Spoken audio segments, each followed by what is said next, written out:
બે દિવસ પહેલા રામોલ વિસ્તારના જે વસ્ત્રાલ એરિયા છે એમાં એક પંકજ ભાવસાર અને એના માણસોએ અમુક ત્યાં જાહેર રોડ ઉપર તોડફોડ કરી છે. આજે પંકજ ભાવસાર છે હમણાં જ પાસામાં એનો પાસામાં જઈ આવ્યા છે અને સામેવાળા જે સંગ્રામ છે એ પણ પાસામાં જઈ આવ્યા છે.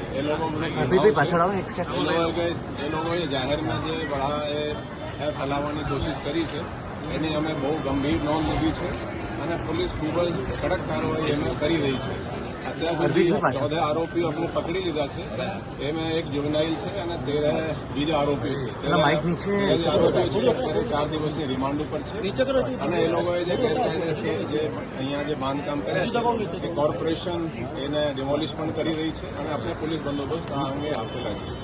અને હું કહેવા માંગુ છું કે જે આ રીતેના જે શરારતી તત્વો કંઈ આ રીતે કૃત્ય કરશે, જો જાહેર રોડ ઉપર અને આ રીતેના જે ભય ફેલાવશે, પોલીસ એને બહુ કડક રીતે એ લોકો વિરુદ્ધ કાર્યવાહી કરશે.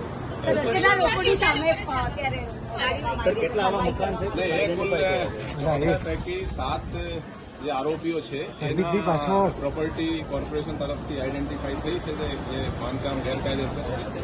એ લોકો વિરુદ્ધ 7 જે છે એ લોકો વિરુદ્ધ કોર્પોરેશન તરફથી કાર્યવાહી આ તોડની કારણ જે ગેરકાયદેસર બાંધકામ છે કરવામાં આવી રહી છે. એ તો એ જે છે બધા જે આપણે આરોપીઓ પકડ્યા છે એ બધા સીસીટીવી અને પુરાવા આધારે પકડ્યા છે અને ભવિષ્યમાં પણ કોઈ એવા કરશે તો પોલીસ કડક કાર્યવાહી કરશે.